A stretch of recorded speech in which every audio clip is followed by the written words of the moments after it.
Milestone স্কুলের ঘটে যাওয়া সেই মর্মান্তিক ঘটনাকে সাক্ষী রেখে এবং আমার ছোট ভাই বোনেদেরকে স্মরণে একটি কবিতা লিখেছি, যার নাম বিমান পড়েছে।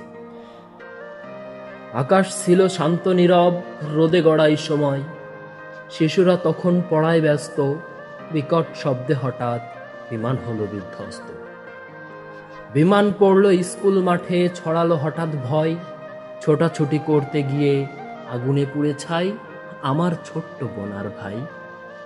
স্কুল মাঠে বিমান পড়েছে, বন্ধু বলে দেখ। তখন তারা বুঝতে পারেনি মৃত্যু দিয়েছে ডাক।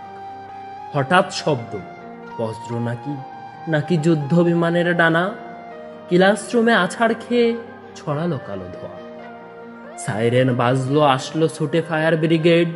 ছোট্ট শিশু ধোঁয়ার মাঝে পায় না খুঁজে গেট। বাঁচাও বাঁচাও বলে শিশু করে চিৎকার, বাইরে থাকা মায়ের বুক করে হাহাকার।